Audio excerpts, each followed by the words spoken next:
Cool. Good evening, everyone. And I cannot believe what a day it has been. I am joined to kind of debrief on the day, but also the conference with Abu and Yemi yet again. And there's just so much to unpack, right? And they've asked us to kind of say, how would we summarize ACES in the past 9 years? But I think today was a sweet flavor of what ACES represents.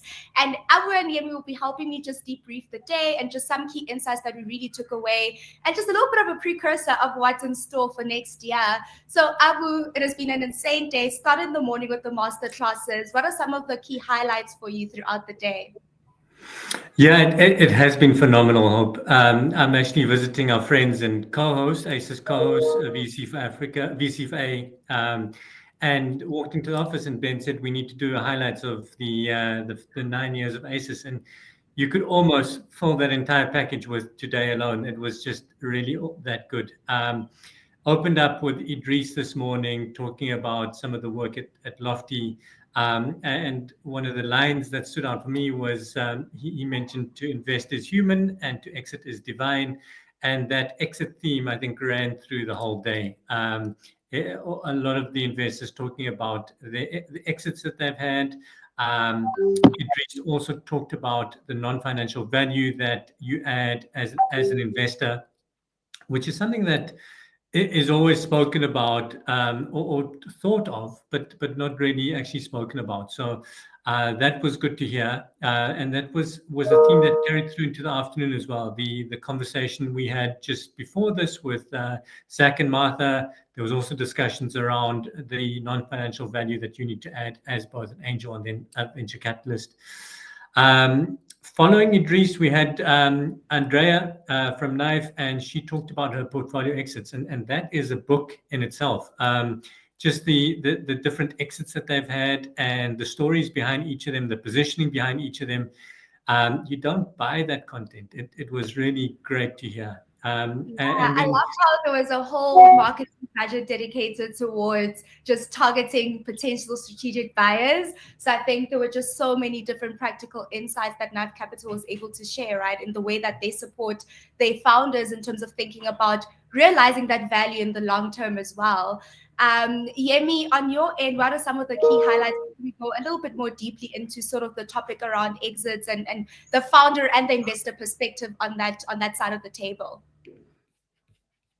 I mean, the fun part for me was, I got a lot out of Andre and Khalid and Ashraf's session.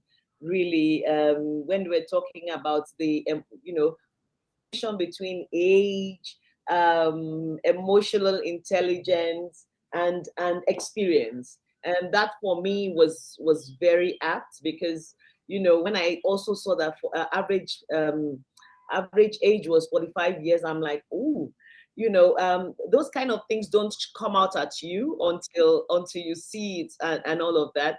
Well, it was very interesting session for me. I mean, took lessons out of there. And then for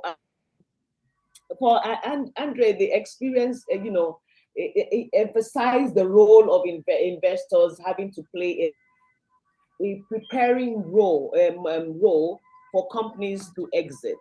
I mean, today was all about, so much talk about exits and what is already happening. Already people are creating another opportunity, which is the secondary exit markets and things like that.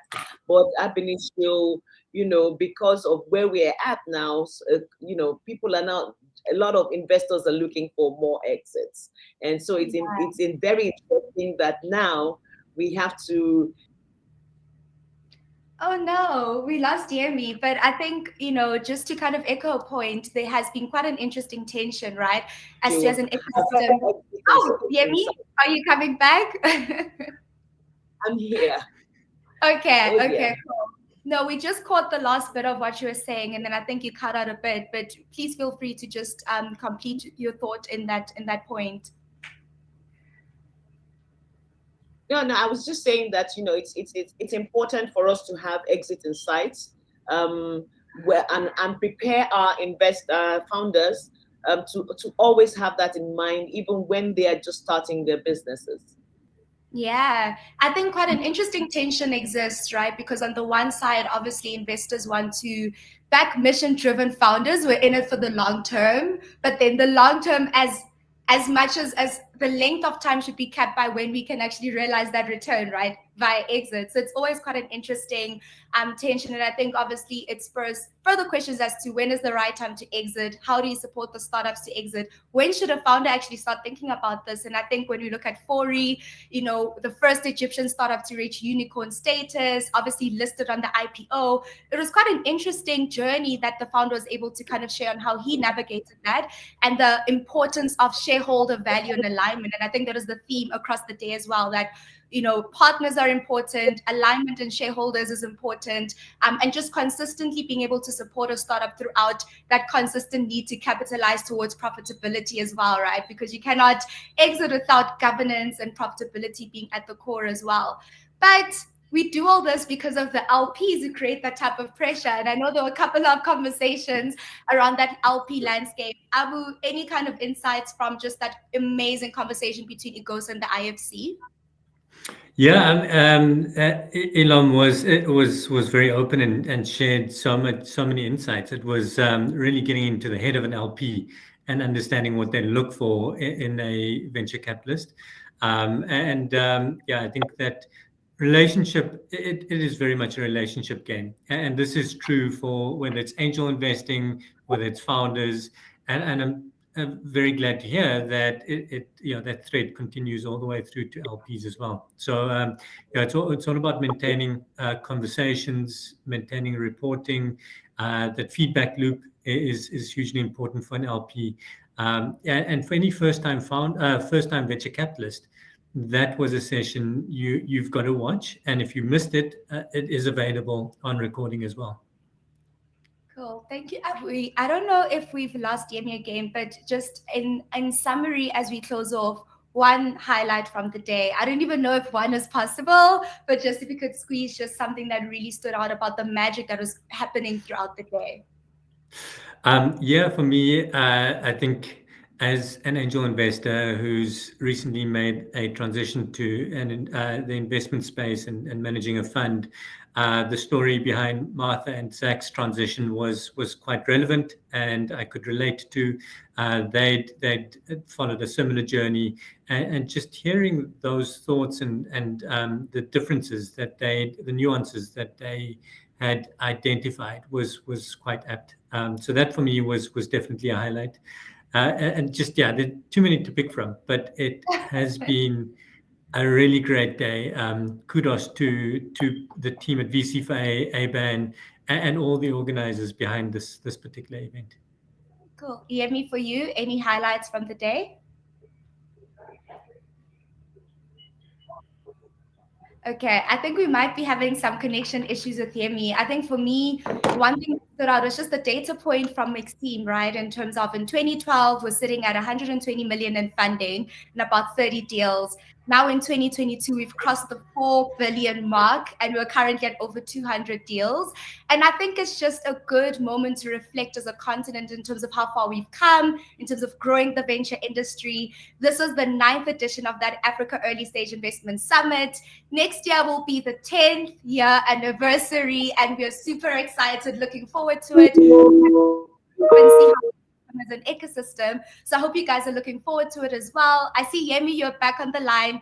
Stand out from the day before we just give people a pre-tease of what's following prior to this, after the session. Yeah, Marsha was the one says, trust in your entrepreneurs. Don't invest in entrepreneurs. And that was a key takeaway for me. And also to ensure that we don't take away control from them was also very significant. It's true that this is the 9th year of ACES, and I can't believe it. Time has just gone so fast. 9th year. Oh, so next year, I'm sure we're going to celebrate, and we're just going to go boogam and on the continent. I mean, we had 500. We had about 523 countries. Investors on investor meetups across the continent, and it was so beautiful. So we look forward to a great outing next year. Yeah. Talking about all the different investor meetups that happened, please stay tuned after the session. There will be running reels of highlights of the different city meetups. So please stay tuned to see if your dance moves or like your socializing made it to those highlights. But we'd really, really love to thank VC4A and ABAN for an incredible, incredible conference. Thank you to all the amazing investors who were able to share their insights and really just contribute to advancing the conversation around what the venture capital industry could be on our continent. But yes, see you all again in the 10th edition. But let's stay in touch and let's stay collaborating. Thank you, Abu. Thank you, Yemi. Thank you to everyone at ACES as well.